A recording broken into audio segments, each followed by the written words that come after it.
లేచి నిలబడినట్లయితే దేవుణ్ణి ఆరాధించుకున్నాము. దేవుని అతి పరిశుద్ధ నామముకు స్తోత్రములు. అందరూ స్తుతిస్తూ చప్పట్లు కొడుతూ ఆయన నామాన్ని ఆరాధిద్దాం.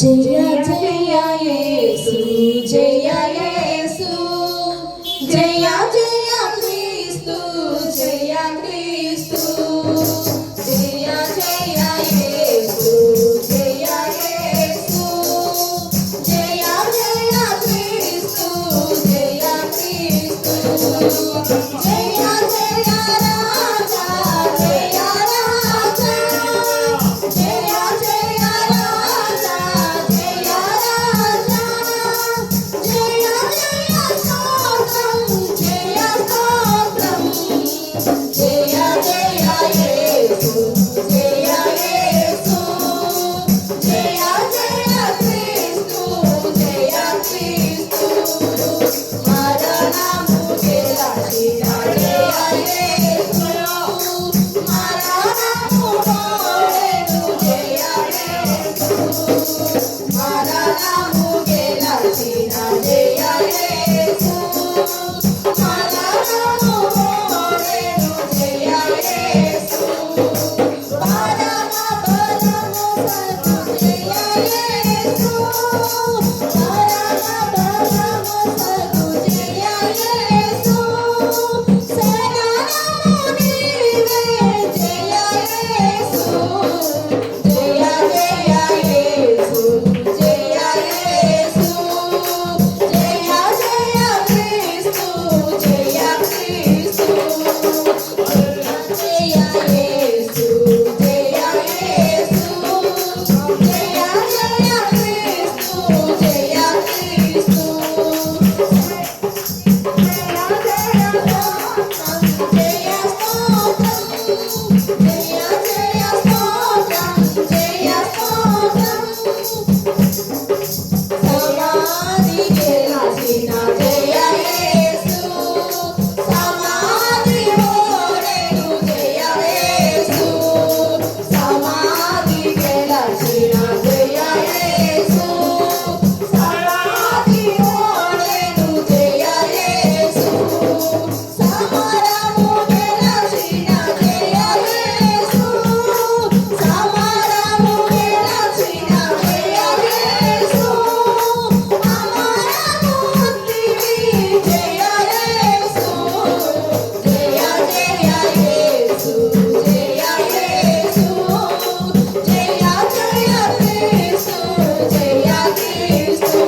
స్తోత్రములు నా తండ్రి.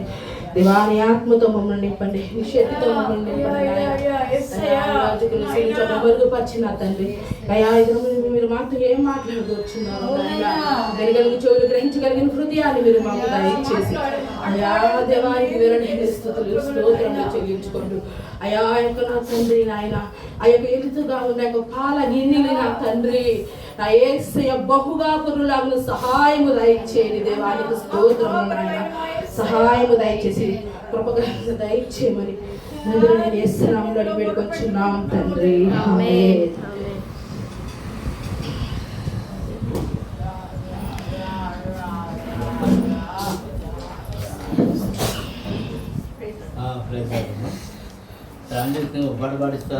దేవుని ఉచితమైన కృపను బట్టి 36వ దినము 36వ దినము విజ్ఞాపన మరియు కృతజ్ఞత గుడికి తీసుకొచ్చిన ఆ ఘనమైన దేవునికి స్తోత్రాలు చెల్లించుకున్నాం. అలాగే ఆరాధనలో ఆయన పరిశుద్ధాత్మ అభిషేకాన్ని మన మీద ఉంచినందుకు స్తోత్రాలు చెల్లించుకుంటూ యొక్క కీర్తన ద్వారా దేవునామాన్ని ఘనపరుచుకుందాం. హల్లెలూయా. పరవాసిని నే జగమున ప్రభువా, నడచుచున్నాను నీ దారి, నా గురి నీవేన ప్రభువా, నీ దరినే చేరెదను నేను, నీ దరినే చేరెదను. పరవాసిని నే జగమున ప్రభువా, పరవాసిని నే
దరినే చేరెదను యాత్రికుడనై ఈ లోకములో సిలువ మోయుచు సాగెదనిలలో యాత్రికుడనై ఈ లోకములో సిలువ మోయుచు సాగెదనిలలో అమూల్యమైన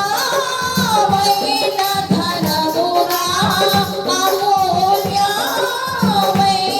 ధనముగా పొందితిని నేను యేసుని పొందితిని నేను పొందితిని నేను యేసుని పొందితిని నేను పరవాసినినే జగమున ప్రభువా పరవాసినినే జగమున ప్రభువా నడచుచున్నాను నీ దారిన నా గురి నీవే నా ప్రభువా నీవే నా ప్రభువా నీ దరినే చేరెదను నేను నీ దరినే చేరెదను నీ దరినే చేరెదను నేను నీ దరినే చేరెదను. హల్లెలూయా.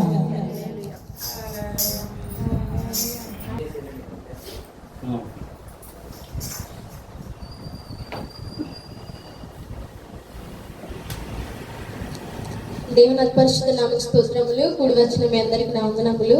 మరి ఈరోజు నా సాక్ష్యం ఏంటంటే ఒక నెల రోజుల నుంచి ఒక 2 months నుంచి నేను అంతకుముందు కూడా సాక్ష్యం చెప్పున్నాను. ఆదివారం అలానే ఇలానే కూడికలో కొద్ది కడుపు రైట్ సైడ్ నొప్పి వస్తుంది, ఏసై తీసేసాడని. అయితే అది ఫ్రంట్ పోయి బ్యాక్ సైడ్ వస్తుంది సేమ్ అదే ప్లేస్లో.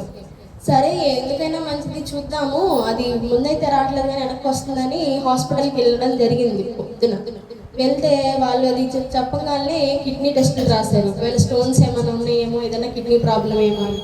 దాంతోపాటు థైరాయిడ్ టెస్ట్ చేశారు. అట్లానే ఒకవేళ కాళ్ళు కూడా లాగుతున్నట్టుంటే దానికి కూడా బ్లడ్ టెస్ట్ చేశారు. మరి వీటిలన్నిటిలో కూడా యేసయ్య నాకు స్కానింగ్ రిపోర్ట్లో కానీ బ్లడ్ టెస్ట్ రిపోర్ట్లో కానీ అన్నీ నార్మల్ ఇచ్చున్నారు. థైరాయిడ్ కూడా ఏం లేదు, ఉండాల్సిన థైరాయిడ్ అనే హార్మోన్ బ్యాలెన్స్డ్గా ఉంది. దాన్ని బట్టి సమస్తం వేసే కలుగును గాక. నేనైతే నిజంగా చాలా భయపడన్నాను. నాకు అర్థం కాలేదు అసలు, అంటే ఒకటే నొప్పి వస్తుంది కదా, ఏదైనా ఇష్యూ ఉందేమో, పీసీఓడి లాంటిది కానీ అలాంటిది ఏమన్నా. మరి యేసయ్య ఈరోజు నా జీవితంలో చేసిన అద్భుత కార్యానికి సమస్తం వేసే కలుగును గాక. మరి ఏ విధమైనా సరే నాకు అనారోగ్యం లేకుండా నన్ను ఈ రోజు వరకు ఆయన మంచి ఆరోగ్యంతో నన్ను ఆయన సజీవురాలుగా ఉంచి ఆయన సన్నిధిలో నన్ను నిలబెట్టుకున్నందుకు సమస్తమే వేసే కలుగును గాక. నా ఈ సాక్ష్యాన్ని దేవుడు దీవించి ఆశీర్వదించును గాక. ఆమేన్. యేసయ్యకి మహిమ కలుగును గాక. మీ అందరికీ వందనములండి. ఇప్పుడు దాకా పాటలతో దేవుడిని మనమందరము కూడా మహిమపరిచి ఉన్నాము. దేవుడి దీవెనలు మనందరి మీదకి వచ్చును గాక. యేసయ్యకి మహిమ కలుగును గాక. 2 మాటలు మనం చెప్పుకొని వాక్యంలోకి వెళ్దాము. ఏమనగా మనం ఈ 40 రోజులు కృతజ్ఞత కూడిక ఎందుకు పెట్టుకుందామంటే, నేను రోజు చెప్తున్నానండి, దయచేసి ఇది దేవుడు సంకల్పం, దేవుడు చెప్పమన్న మాటలు, ఆయన అద్భుతాలు ఎలా ఉంటాయి అనేది మనందరికీ కూడా తెలియచేస్తానికి దేవుడు చెప్పిస్తున్నాడు. ఆనాడు చేసిన అద్భుతాలు యేసయ్య ఈనాడు చెయ్యగలడండి. అందుకే యేసయ్య నాకు ఒక అద్భుతమైన దర్శనం ఇచ్చాడు. దేనికంటే నేను ప్రార్థన చేస్తూ ఉన్నాను, మందిరం నడుపుతా ఉన్నాను. కానీ ఏం చేసాడు అంటే, ఒక పెద్ద మందిరం కట్టించి ఆ మందిరంలోకి నన్ను కూడా పిలిచి, నాయనా ఈ తాళపు చెవులు నువ్వే తీసుకో, ఈ మందిరం నువ్వే నడపాలి అని చెప్పాడు. అయ్యా ఏంటి తండ్రి, ఎంతో మంది ఉన్నారు కదా, నాకన్నా ఎన్నో సంవత్సరాల నుంచి మీ సేవ చేస్తున్న వాళ్ళు, మీ యందు పరిపూర్ణ విశ్వాసం కలిగిన వారు ఉన్నారు అని నేను అనగా, వెంటనే నాకు నువ్వు కావాలి, ఈ మందిరం నీ కోసం కట్టించాను, ఈ తాళాలు నీకే, నేనున్నాను నీతో అని నాతో చెప్పి ఉన్నాడండి. నాకు మందిరపు తాళాలు ఇచ్చి ఉన్నాడు. అయితే దేవుడు నాకు ఏ స్థలంలో అయితే దర్శనం చూపించాడో ఆ స్థలములోనే నేను ఆ స్థలాన్ని రేటు మాట్లాడుతూ జరిగిందండి. అయితే రేటు మాట్లాడాను, కానీ ఇక్కడ విషయం ఏంటో తెలుసా? 5 పైసలు లేకుండా నేను ఆ రేటుని ఆ స్థలాన్ని మాట్లాడి ఉన్నా. ఎంతకంటే 3 కోట్ల రూపాయలు స్థలమే. 3 కోట్ల రూపాయల స్థలం కడతానికి ఒక 7-8 కోట్లు అవుతాయి. అంటే ఆ మందిరం మొత్తం అవ్వాలి అంటే ఖచ్చితంగా 10 కోట్లు అవుతాయి. నా దగ్గర 10 పైసలు లేకుండా నేను దాన్ని బేరం చేస్తాం జరిగింది. ఎందుకనంటే నా పైన నాకు నమ్మకం కాదు, నా యేసయ్య మీదే నాకు నమ్మకం. ఆయన నాకు కట్టి తాళం చెవులు ఇచ్చాడు. నేనైతే అంత సాహసం చేయలేను. దేవుడు నాకు చూపించిన దర్శనము గనక, ఆయన సర్వ సృష్టిని సృష్టించిన దేవుడు కనుక నా దేవుడు చేసాడు అని విశ్వాసంతో కృతజ్ఞత కూడిక నేను పెట్టుకొని ఉన్నాను. ఇవాళకి 36 రోజులు గడిచింది. ఇంకెన్ని రోజులు ఉన్నాయండి? 4 రోజులు ఉన్నాయి. ఆఖరు క్షణం వరకు కూడా నా దేవుడి అద్భుతం చేసాడని నేను నమ్ముతాను. దేనికంటే నా జీవితంలో అనేకమైన అద్భుతాలు చేసిన దేవుడు, ఆయన నాకు చూపించిందల్లా చేశాడు. ఇది కూడా చేశాడని నేను ముందుగానే కృతజ్ఞత కూడికలు పెట్టి ఉన్నాను. ఇవాళకి 36 రోజులు గడిచిందండి. మీకు మీ అందరికీ కూడా దయచేసి నేను చెప్పుచున్నది ఏమనగా, ఈ సందేశం విన్న ప్రతి ఒక్కరు కూడా నాకు చూపించి నాకు తాళం చెవులిచ్చిన యేసయ్య మీతో కూడా మాట్లాడతాడండి. నాతో మాట్లాడిన దేవుడు, నాకు చూపించిన దేవుడు మీతో మాట్లాడతాడు, మీకు చూపెడతాడు. ఇది నిజం, పరిపూర్ణ విశ్వాసం. దేనికంటే అక్కడ ఆయన క్రియ జరగాలి, నా పని కాదండి. ఆయన క్రియ జరగడానికి ఆయన ఎవరినైనా వాడుకోగలడు. ఆయన సర్వశక్తిమంతుడు గనక మీతో అలా గనక యేసయ్య మీకు చూపించి మీతో మాట్లాడితే, మీతో మాట్లాడిన వారు ఎవరైనా సరే నాకు మందిరం స్థలము కొనడానికి, మందిరం కట్టుకోవడానికి సహాయం చేయవచ్చండి. దేనికనగా కింద స్క్రోలింగ్ లో మా అకౌంట్ నెంబర్లు, మా ఫోన్ నెంబరు, మా మినిస్ట్రీ పేరు అన్ని కూడా కింద స్క్రోలింగ్ లో వస్తూ ఉంటాయండి. QR కోడ్ కూడా ఉందండి. మీరు ఎవరైనా సరే డొనేషన్ చేసేవారు QR కోడ్ కి మీరు డొనేషన్ చేయొచ్చు, అకౌంట్ కి మీరు డొనేషన్ చేయవచ్చు. అదే విధముగా మీ ప్రార్థన అవసరమైన నిమిత్తము మాకు మీరు ఫోన్ చేయవచ్చు.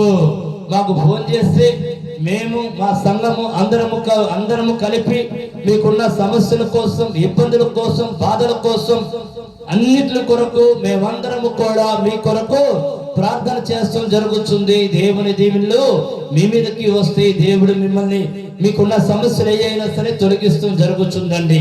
మన దేవుడు గొప్ప దేవుడై ఉన్నాడు. అదే విధముగా ఇంకొక మాట చెప్పుచున్నాను. ఈ సందేశం విన్నవారు ఎవరైనా సరే మాకు కావాల్సిన డబ్బుల కన్నా కూడా అతి ముఖ్యమైనది ఏమిటి అనగా మీ యొక్క ప్రార్థన. ఈ సందేశం విన్నవారు ఎవరైనా సరే, అయా యేసయ్యా ఆ బిడ్డకి మీరు ఏ విధముగా చూపించి మందిరం కట్టించారు గనక నాయనా మీరు సమస్తము చేయగలిగిన దేవుడని ఈ సందేశం విన్న ప్రతి ఒక్కరూ ప్రార్థన చేయమని అడుగుచున్నాను. ప్రార్థన బలం మనకి కావాలి, ప్రార్థనా శక్తి మనకు కావాలండి. ఈ లోకంలో ఏమున్నా లేకపోయినా ప్రార్థనా శక్తి మనందరికీ కావాలండి. అందుకే దయచేసి ఈ సందేశం విన్న వారిని ప్రార్థన చేయమని నేను యేసు నామములో కోరుకుంటున్నాను. మనం వాక్య భాగంలోకి వెళ్దాం. ఈ రోజు మన వాక్యం ఏమనగా, అడిగిన వాటి అన్నిటికన్నా అధికముగా ఇచ్చే దేవుడు అండి మన దేవుడు. ఎలాంటి దేవుడు? దేనికంటే చాలా మంది నిరుత్సాహపడిపోతున్నారు.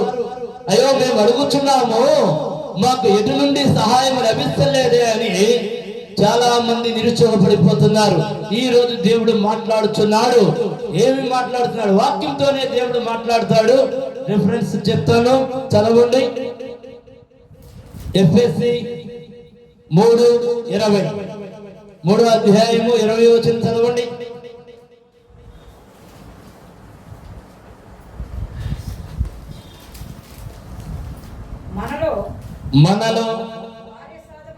మనలో కార్యసాధకమైన తన శక్తి చొప్పున మనము అడుగు వాటన్నిటికంటేను ఊహించు వాటన్నిటికంటేను అత్యధికముగా చేయ చేయ శక్తి గల దేవుడు ఏమో క్రీస్తు యేసు మూలముగా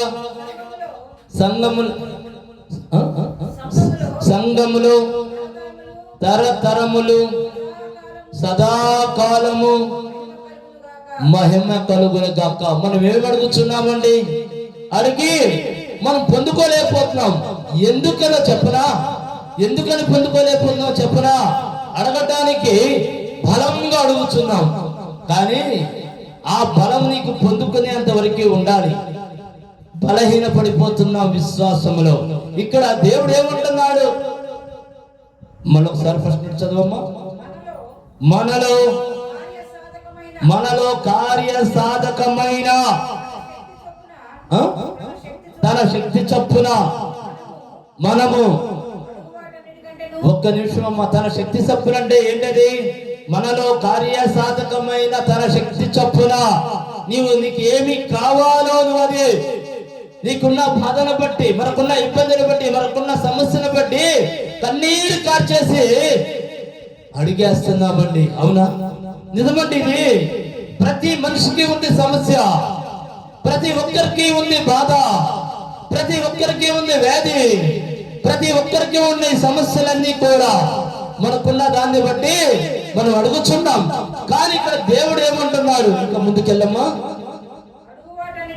అడుగు వాటన్నిటికంటేను, ఊహించు వాటన్నిటికంటేను అత్యధికంగా, చాలు ఒక్క నిమిషం, ఆయన అత్యధికంగా ఇస్తా ఉంటున్నాడు. అయితే ఎలా ఉండాలి మనం? మనం ఎంత ఫోర్స్గా అయితే, ఎంత బాధగా అయితే దేవుడిని అడిగేమో అంతకన్నా డబుల్ రెట్టింపు విశ్వాసం మనలో ఉండాలండి. నేను అడిగిందెల్లా నా దేవుడు విన్నాడు, నా దేవుడు నేను ఊహించిన దానికన్నా కూడా అధికముగా ఇవ్వగలిగిన దేవుడు, ఇచ్చిన దేవుడు. అంటే ఈ ప్రాణం పోతున్నా సరే ఒకటే గుర్తు పెట్టుకోండి, నా దేవుడిని నేను అడిగాను, నేను రూపాయి అడిగితే నా దేవుడు 10 రూపాయలు ఇచ్చాడు అనే అంత బలమైన విశ్వాసులుగా మనం ఉండాలండి. దేనికంటే వాక్య భాగంలో రాయబడి ఉందండి, నేను చెప్తున్నది కాదది, నువ్వు ఊహించిన దానికన్నా అధికంగా ఇస్తా అన్నాడు కదా. మీరు అడిగిన దానికన్నా కూడా, మీరు ఊహించిన దానికన్నా కూడా నేను అధికంగా ఇస్తా అన్నాడు. ఇవాళకి 36 రోజులైంది, ఎవరు కూడా నాకు 1 రూపాయి కూడా, ఈ సందేశం వినడానికి వేల మంది వింటున్నారు, 1 రూపాయి అంటే 1 రూపాయి డొనేట్ చేశారండి, తెలుసా? అయినా నేను నా విశ్వాసం మానుకోలా, నా దేవుడి పైన నమ్మకం విడవలా. ఆ క్షణం రెప్ప మూసి తెరిసే లేపు ఆయన అద్భుతం చేస్తాడండి. నాకు పరిపూర్ణ నమ్మకం. నన్ను సిగ్గుపరుస్తానికి చేశారేమో, కానీ నాకు ఎవరైతే 1 రూపాయి డొనేషన్ చేశారో ఆ బిడ్డ కోసం, ఆ బిడ్డ కుటుంబం కోసం నేను ప్రార్థన చేశాను. దేవా, ఆమె పరిస్థితి ఇంతేనేమో తండ్రి, ఆ బిడ్డని దీవించి ఆశీర్వదించు తండ్రి. ఆ బిడ్డకి తండ్రి, అయ్యా నువ్వు ఆ బిడ్డని, ఆ బిడ్డ కుటుంబాన్ని కాపాడు తండ్రి అని చేశాను. కానీ నన్ను సిగ్గుపరుస్తానుకో, నన్ను బాధపరుస్తానుకో చేశానని నేను అనుకోలేదు. దేనికంటే మన యేసయ్య పైన నమ్మకం అలాంటిది. ఈ ప్రాణం పోతున్నా సరే మనం నమ్మే తీరాలండి. ఆయన తప్ప ఇంకొక ఆధారం లేదండి మనకి. ఉన్నారా? ఎవరు లేరు. ఎవరైనా మన కన్నీరు తుడిసేవారు ఉన్నారా? మన బాధ తీసేసేవారు ఉన్నారా? ఎవరు లేరండి. ఆయన అంత గొప్ప దేవుడై ఉన్నాడు. నమ్మాలి. ఆయన నమ్మితే చాలు. ఒక్కొక్కసారి ఆయన పరీక్షిస్తాడు నిన్ను, ఎంతవరకు నువ్వు విశ్వాసంతో ఉండగలుగుతావు అని పరీక్షిస్తాడు. దేనికి? నువ్వు నమ్మకంతో ఉండగలుగుతావా, నమ్మకాన్ని కోల్పోతావా? పరీక్షిస్తాడండి దేవుడు. ఆయన అద్భుతాలు చేసే దేవుడు. అందుకే ఆయన అద్భుతాలు చేసే దేవుడు కాబట్టి నువ్వు అడిగిన వాటికన్నా, నువ్వు ఊహించిన వాటికన్నా నీకు అధికముగా ఇస్తా అన్నాడు. అనలేదా? నేను చేయలేను, నువ్వు నన్ను అడుగుతా అన్నాడా? అన్నాడు. ఆయన సర్వ సృష్టిని సృష్టించిన దేవుడండి. మనం విశ్వాసంతో ఎంతవరకు ఉంటాం? ఒకటే నిర్ణయం, యేసయ్యా ఈ ప్రాణం నాది కాదు, నీదే. ఈ దేహము నాది కాదు, నీదే. నువ్విచ్చినవే. నాకు నేను పుట్టాలనుకుంటే పుట్టలా. పుట్టావా? మనం పుట్టాలనుకుంటే మనం పుట్టావా చెప్పండి? లేదు కదా. ఆయనే పుట్టించాడు. కాబట్టి మన ప్రార్థన ఇంత మొండితనంగా ఉండాలి. అయ్యా నువ్వే, నువ్వు సమస్తము చేయగలుగున్న దేవుడివి. వాక్యంతో మాత్రం మాట్లాడావు. మనం ప్రార్థన చేస్తున్నప్పుడు ఊరంతా ప్రార్థన చేయాల్సిన అవసరం లేదండి. ఈ వాగ్దానాన్ని ఎత్తిపట్టండి. ఈ వాగ్దానం ఎత్తిపట్టి ప్రార్థన చేయండి. ఎన్నిసార్లు చేస్తారు అన్నిసార్లు. ఇంకోసారి చదవమ్మా.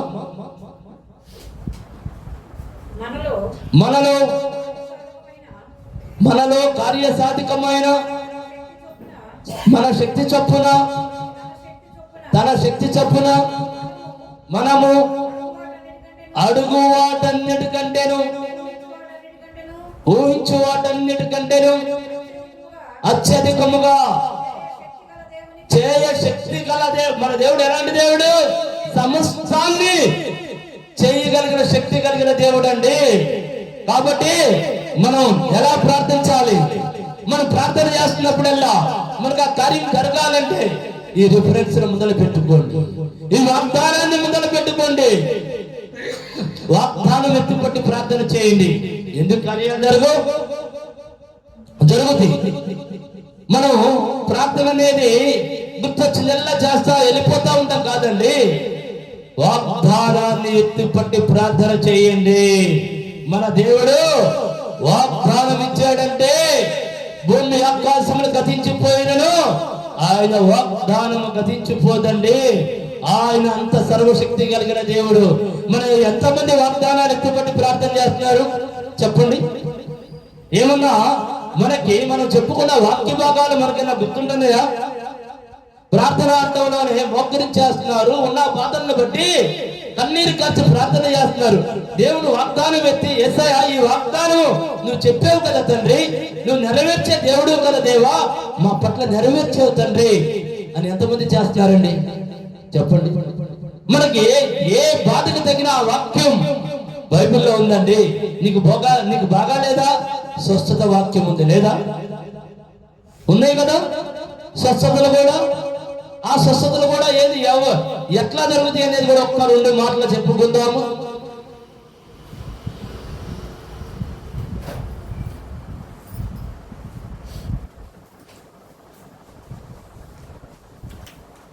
మత్తయి సువార్త 10వ అధ్యాయము 8వ వచనం చదవండి.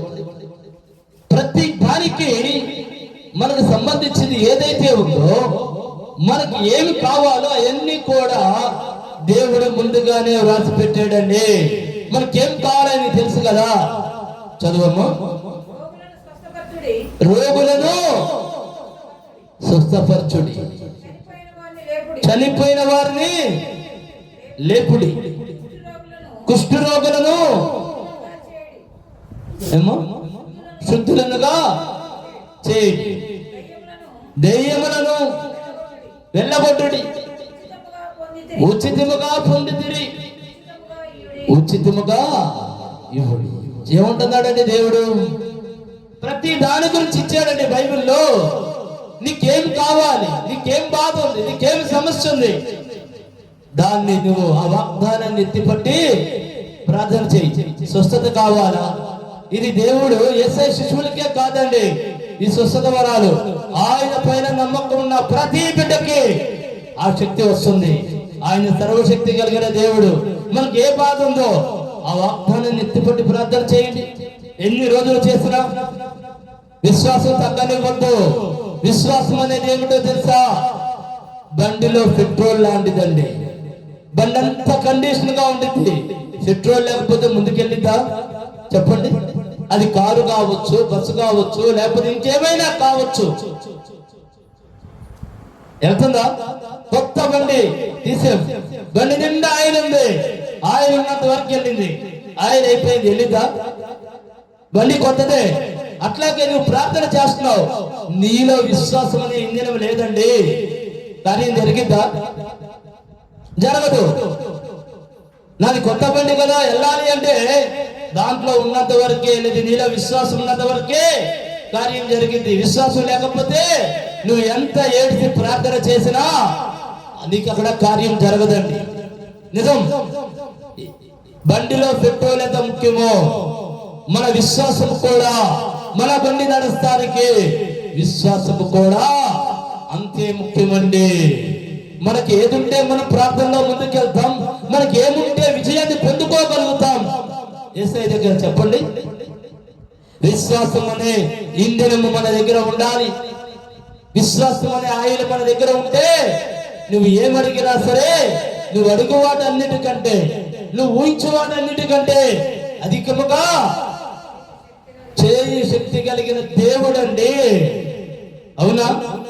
మరి అంత శక్తి కలిగిన దేవుడిని పెట్టుకొని ప్రతి ఒక్కరు కూడా నిరుత్సాహపడిపోతున్నాం, బాధపడిపోతున్నాం. దేనికి? నువ్వు అడగాల్సిన రీతిలో అడగటల్లా. నీ దగ్గర ఏముంది? విశ్వాసం లేదు. ప్రార్థన ఉందండి, ఓ రోజుకు 4-5 సార్లు ప్రార్థన చేస్తాం. విశ్వాసం లేని ప్రార్థన నీ గడప దాటదండి. తెలుసా? విశ్వాసంతో ఉండాలి. ఆయన మనం అడిగేం, నమ్మేం, అద్భుతాలు చేసాడు. అంతవరకే. అంత బలమైన ప్రార్థన మనం చేయాలండి. ఆయన ఎంత సర్వశక్తి కలిగిన దేవుడై ఉన్నాడో ఇంకొక వాక్య భాగంలోకి వెళ్ళి మనం 77వ కీర్తన 14వ వచనం చదవండి.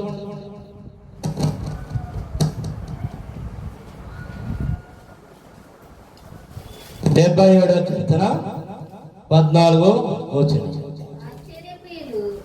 ఏమా? ఆశ్చర్యక్రియలు, ఆశ్చర్యక్రియలు జరిగించు దేవుడవు నీవే. ఏమా? జనములలో నీ శక్తిని మేము ప్రత్యక్షపరుచుకొని ఉన్నాం. చూడండి, ఆశ్చర్యక్రియలు చేసేది ఎవరు? దేవుడే కదా. మనం ఇలాంటి వాగ్దానాలమ్మా బైబిల్ చదివినప్పుడల్లా మన అవసరానికి ఏ వాగ్దానాన్ని ఎత్తిపట్టి ప్రార్థన చేయాలి అనేది చాలా ముఖ్యమైన విషయం. ఆ వాగ్దానాన్ని ఎత్తిపట్టి ప్రార్థన చేయాలి. దేనికంటే ఈ వాక్యమునగా దేవుడై ఉన్నాడు కదా. దేవుడు మాటల్ని మనం ఎత్తిపట్టి ప్రార్థన చేయాలి. అప్పుడే మన జీవితంలో అద్భుతాలు జరుగుతాయి. దేనికంటే ఈరోజు ఎందుకని చెప్పుకోవాల్సి వచ్చిందంటే, ఈ వాక్యము 36 రోజులైంది, 4 రోజులే ఉంది. మీరెవరు కూడా నిరుత్సాహపడకూడదు, బలహీనపడకూడదు. యేసయ్య వాక్యం ద్వారా మనందరితో మాట్లాడుచున్నాడు. మీరు అడిగి వాటినన్నిటికన్నా, మీరు ఊహించిన వాటినన్నిటికన్నా అత్యధికముగా చేయ శక్తి కలిగా దేవుడండి ఆయన. ఎందుకు భయపడాలి? ఏమంటున్నాడు? ఆశ్చర్యకార్యాలు అమ్మా, ఆశ్చర్యక్రియలు జరిగించే దేవుడై ఉన్నాడు. ఎందుకమ్మా మనం భయపడతాం? మనం భయపడుతున్నామంటే లోకం వైపు చూస్తున్నాం, యేసయ్య వైపు చూస్తల్లా. మానవుడు భయపడుతున్నారు అంటే వాళ్ళు ఎవరి వైపు చూస్తున్నారు తెలుసా? లోకం వైపే. నేను దేవుడి వైపు చూస్తున్నా. నేను మొదలుపెట్టే మీకు మళ్ళీ ఒక్కసారి చెప్తున్నా, సంవత్సరంన్నర నుంచి 5 పైసలు ఆదాయం లేదు నాకు. 40 రోజులు నేను మామూలుగా అనుకుంది ఏమనగా పలహారం ఇచ్చి టీ వచ్చిన బిడ్డలకి ప్రార్థన అయిపోతాంలోనే పలహారమో టీ ఇచ్చి పంపిద్దాం అనుకున్నా. కానీ తర్వాత దేవుడు మనసులో ప్రేరేపణ చేసేది. వచ్చిన ప్రతి బిడ్డ యేసయ్య అని పలికిన ప్రతి బిడ్డకి ఆ రోజు ఏముండాలి? ఆహారం ఉండాలి అని దేవుడు నాతో మాట్లాడాడు. మందిరంలోకి వచ్చిన ప్రతి బిడ్డ యేసయ్య అని పలికిన ప్రతి బిడ్డకి ఆ రోజు మందిరంలో ఆహారం నేను ఏర్పాటు చేయాలనుకున్నా. యేసయ్య అద్భుతంగా 36 రోజులు నడిపించాడు. దాంట్లో దేవుడితో ప్రేరేపించబడ్డవారు ఒక 7-8 మంది ఉన్నారండి. నేను ఎవరిని అడగల, అమ్మా ఈ పూట మీరేమైనా ఇస్తారా, ఈ పూట మీరైనా జరుపుతారా అని నేను అడగల. దేవుడు వాళ్ళకి ప్రేరేపణ కల్పించాడు.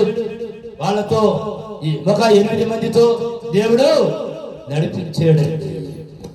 నేను అడగను, నేను అడిగితే నా దేవుడిని ఆ సిగ్గుపరిచినట్టండి. నేను అనుకొని అమ్మా నేను అనుకున్నాను ఈ కార్యాన్ని మీరు చేస్తారా అని నేను ఎలా అడుగుతాను? అందుకే ఎవరు నన్ను అడిగినా అమ్మా నేను ఏ ఒక్కరిని కూడా నేను అడగల. దేనికంటే మన దేవుడు గొప్ప దేవుడై ఉన్నాడు.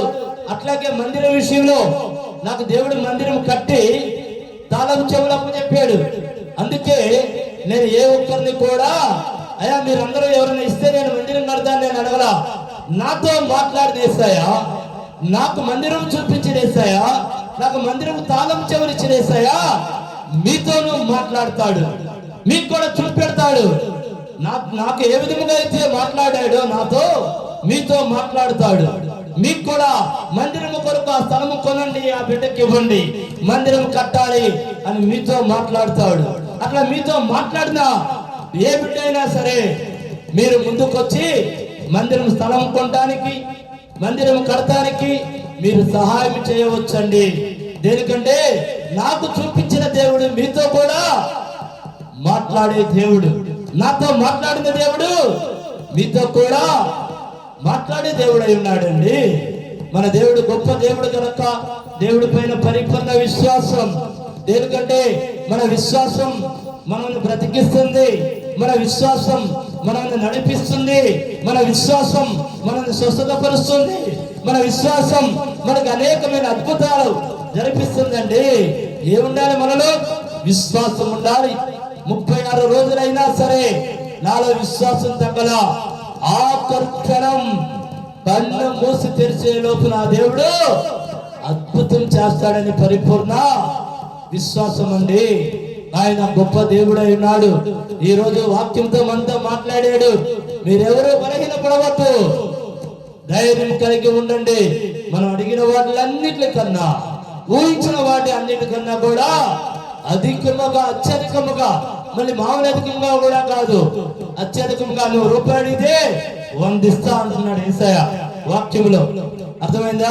ప్రతి ఒక్కరు ప్రార్థన చేసేటప్పుడు ప్రతి ఒక్కరు కూడా వాగ్దానాన్ని ఎత్తి పట్టి ప్రార్థన చేయండి.